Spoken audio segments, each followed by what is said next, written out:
Scruffy Audio Network.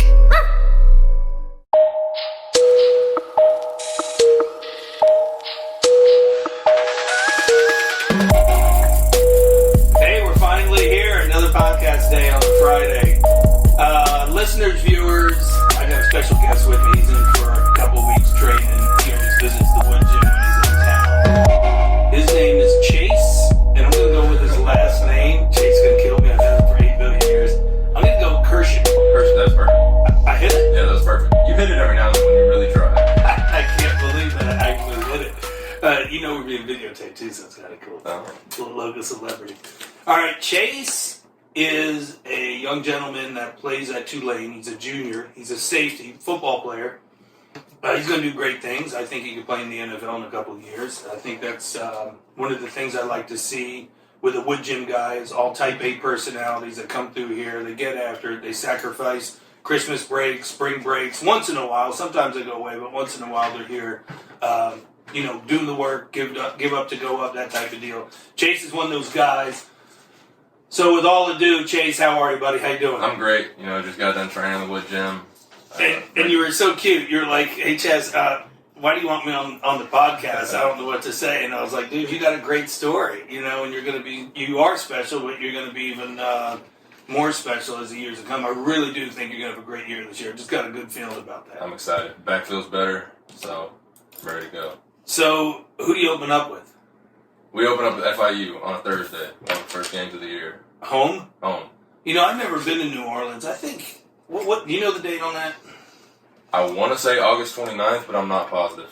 If Harrison Smith's listening, the safety for the Minnesota Vikings that I've had since 8th grade, he's 30 years old now. Harrison, I'm going to go to this game in New Orleans, August 29th, FIU against Tulane. So you could probably put your paycheck in house that I probably wouldn't be there. If he's listening, he's probably going to call in and go, he's not going to be there. But I want to be there because I've never been to New Orleans. You still got to come to a game. I think that'd be a good game. It would be super hot, probably. Super hot. But the food's good. I won't be able to see Leonard Fournette because he'll already be in camp somewhere, so I can't do that. But, a lot of things opened up this summer, so I might be able to go down to New Orleans before that and see him and then see you because you'll be down there. You leave. I'm there. I leave Sunday and I'm there all summer. Yeah, so you just came in for 2 weeks, see family, train, nothing special. Graduation. So the graduation, so your brother's graduation.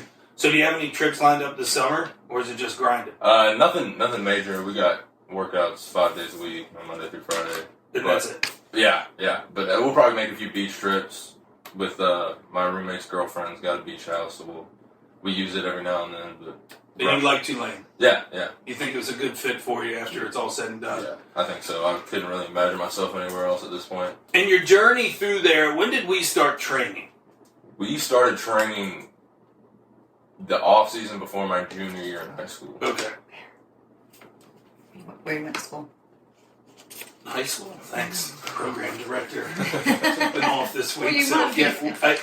He went to Catholic high school where the Harrison Smith went. So he was a safety also, played, both sides of the ball.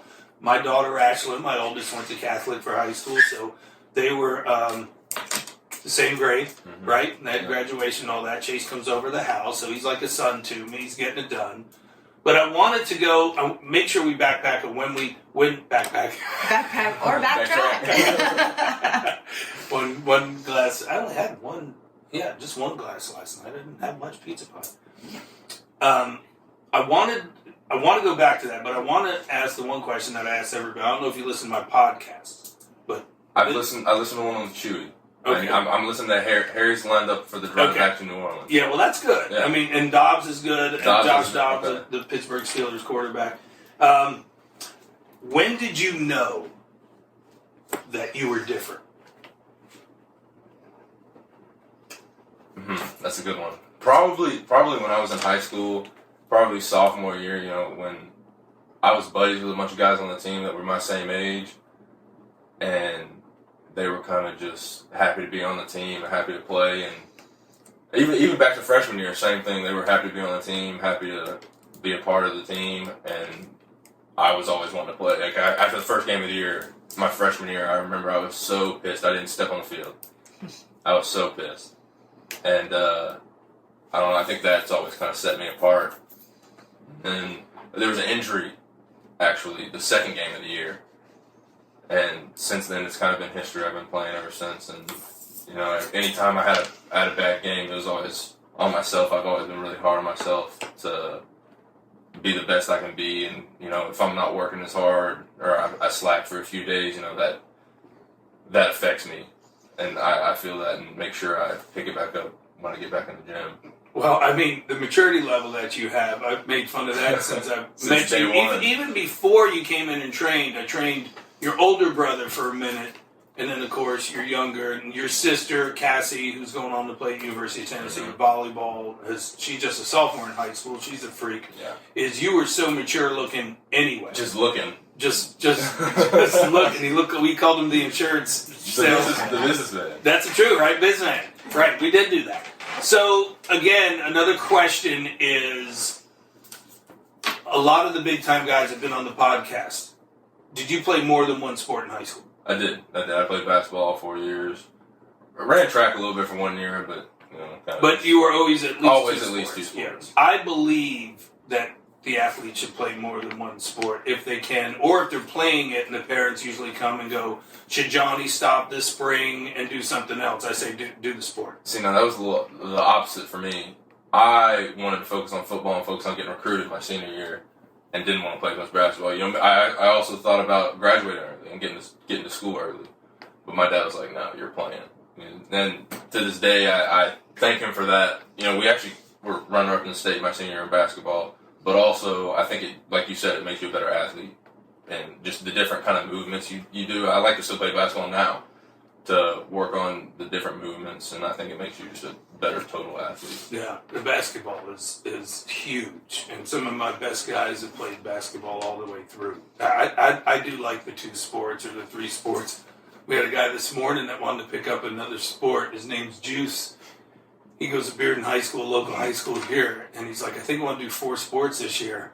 And he started listing them, and his last one was cheerleading. And I was like, I almost dropped the mic like Jay-Z retired off the stage. I'm like, are you serious? Like, I don't know how you could cheerlead and play football at the same time. You might want to look at that. I'd like to see that. Yeah, so that was going to be his 4th sport, cheerleading.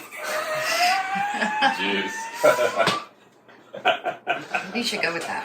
I don't know if I ever trained a high school cheerleader. Male. The ones who actually do it, the ones in college are freak athletes. Oh, yeah. Too. Yeah, oh, no. I mean, mad respect to them, but I was like, that's a lot on your plate right now. I'm not sure you can play football and cheer. I don't know if you're going to take a time out and go over and pick a girl up for a Russian split or whatever. So I thought that was, you hear it all here in the gym. All right, so you take me through that journey. Let's back up a little. Let's go through middle school. Were you the dominant kid? I mean, were you the special kid? I mean, because some of these guys say, I don't know if I was special. I mean, when you listen to Harrison's podcast, he really doesn't identify it, but when I watched him play in 8th grade, he would turn the sweep around and I'd be like, nobody would catch him. He was quarterback, he was the same deal. So I was like, okay, he's special just because he was fast. Yeah, I've always been the best player on my teams for the most part, like one of the best for sure. But I don't think I ever realized. I think it was very late in the process that I realized I'm probably going to get to go to college for free and get that paid for because of football. I didn't realize that until very late, but I have always been one of the better players. Isn't it funny you being seasoned as an athlete, as a Woodgym guy now in here, watching all the kids coming through, and you just saw a very special group of kids that came through here that you just got through training with, and they're doing the camps and they have to run these 40s and they have to run these short shuttles. It's brutal on you. It's brutal on your body, though. It is, and I love getting them better and working with it. But do you remember when you were in here going, I have to run this for Oklahoma to sign me. I have to do this. Now where you are, you seem like you're at peace as you get older. Not that you'll see that that's played out and it's not really what it cracks up to be, but you're still like, I'm going to run what I'm going to run.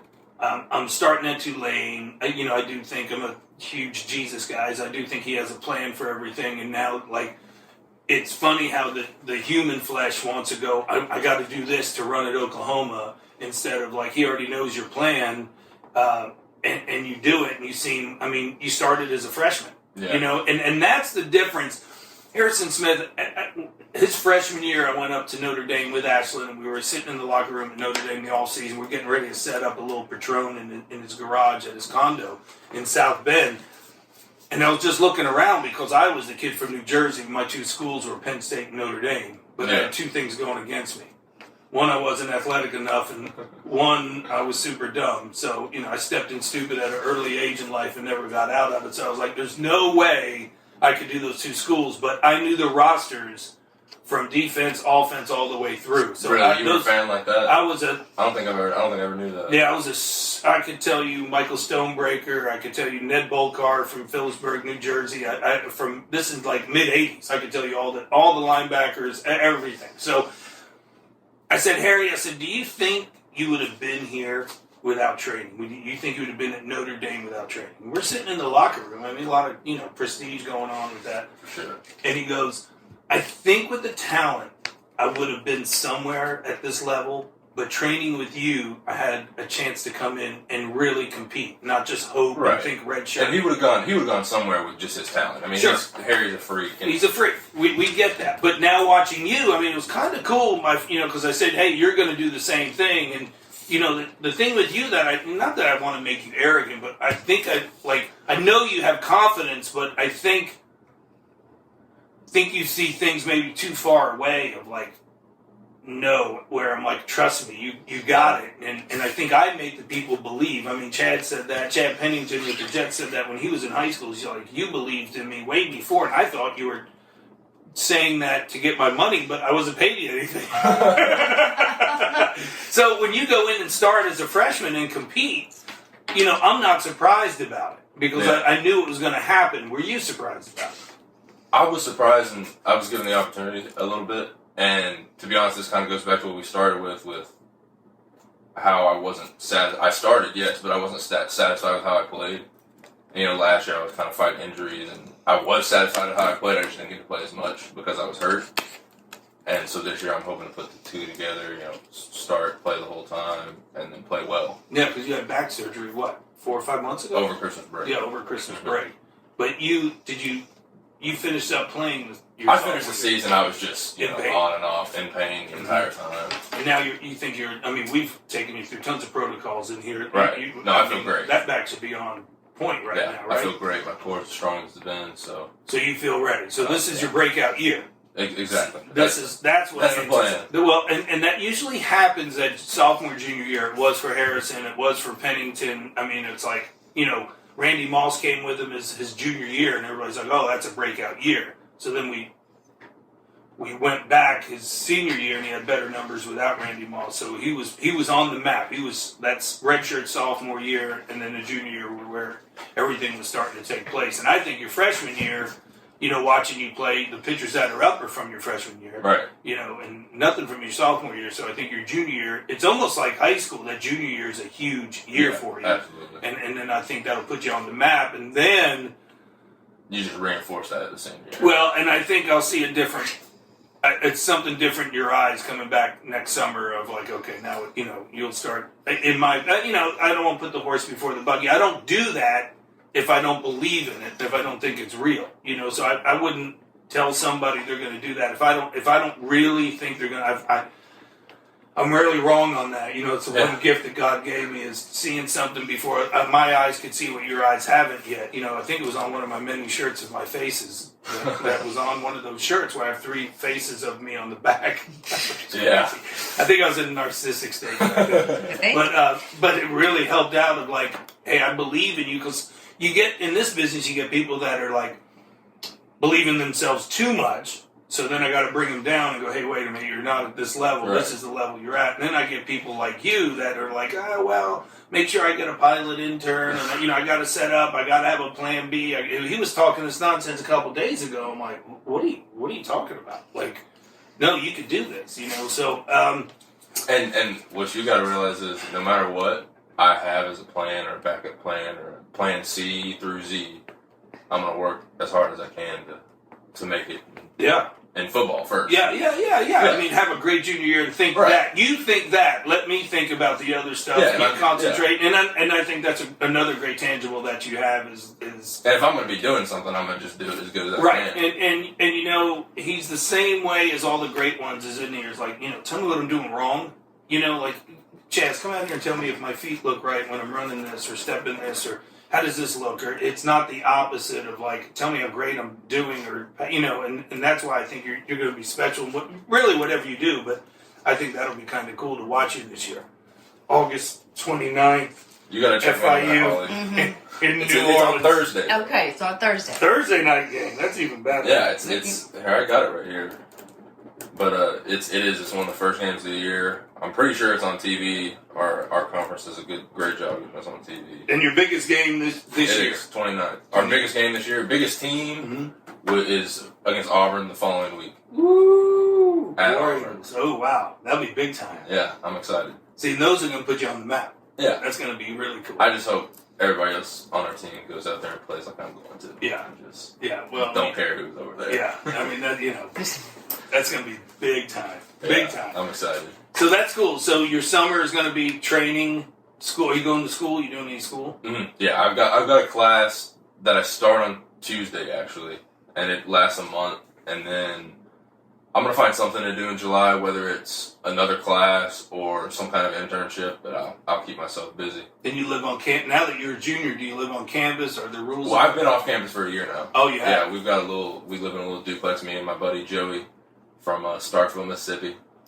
Big shout out to Joey. Big shout out to Joey. Joey's been in the Woodgym once. He has? I think he came in. Yeah, you remember the big white dude, the offensive line? Big white dude. Oh, yeah. Where is Joey Buttafuoco? Why is he started class the 14th. Yeah. Of May. So he's down there now. He's been down there. Yeah. What's the temperature down in New Orleans right now? Right now? Yeah. I checked yesterday and it was 92, feel like 99. Oh, my gosh. Yeah, it's hot. No, thank you. How far is it to the beach? It's 3 hours to Gulf Shores, which is where we normally go, so it's not bad at all. That's not bad at all. Not bad at all. Right now it is 11 o'clock, it's 85 degrees, feels like 92. I like the way it feels like 92. That's the difference though. The humidity, it's terrible. But the food's great. Food's great. So when you got down there, did you just start crushing all the restaurants, or? I definitely eat a lot more when my parents are down there. It is expensive. It is. Yeah. And we got free food 3 meals a day at the cafeteria if we want it. So. What's your favorite place to eat if money's not an object in New Orleans? It's actually a steakhouse. Yeah, Mr. John's Steakhouse. My dad loves it. We go almost every time he's in town. Mr. John or John's? Mr. John's Steakhouse. Mr. John's Steakhouse. Okay. It's phenomenal. No, you'd love it. I love food. Yeah. No, best steak I've ever had. All right. So anything else? Anything we're catching up with?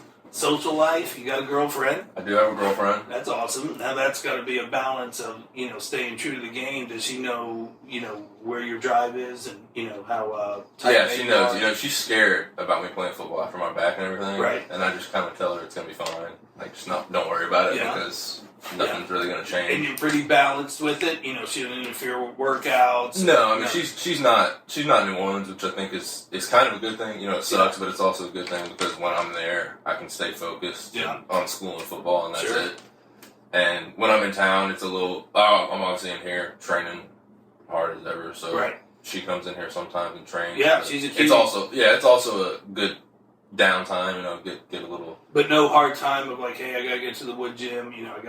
Don't go. I don't. No, well, she normally comes in here with. Yeah. With okay. me. If she's in town, she'll be here tomorrow morning. Oh, hell. Oh, yeah. Okay. Yeah. Hey. She did. I did leave her. She was in town. And I was like, "You go hang out with your sister for a few hours. I'm going to play basketball." That day I went and played. Oh. Yeah, she was here, and I was like, "I'll be back in a few hours." Oh. Okay. So he was strong with that. I got that. You were focused. Yeah. Hey, yeah, she's seen some gains coming to the Woodgym just a couple times. It's like a magic wand. It is. Right? Well, she got a compliment you told me off the mic? She did. By her friends last night. All right. It was funny. Booty by Petrone. Booty by... Yeah. That's awesome. Yeah. That's awesome. All right, I didn't want to keep you. I know you're busy. Everybody's got things to do. I just want everybody out there to hear all these special people that come through the Woodgym, and you're one of them, and you've been loyal to me since we stepped in here. You know you're like a son to me. You're welcome in the house all the time, and you help me with the girls. You're a support there for them. That means the world to me, as we know. And I wish you the best, but, you know, there's great things for you. And, you know, what they say, to take over an island, you got to do what? Oh, I forgot what you said this yesterday. You got to burn the boats. You got to burn the boats. There is no plan B. All right, Chase Kuerschen. Not as good as the first time. Oh, my God. That's the normal. That was luck. That was luck that I hit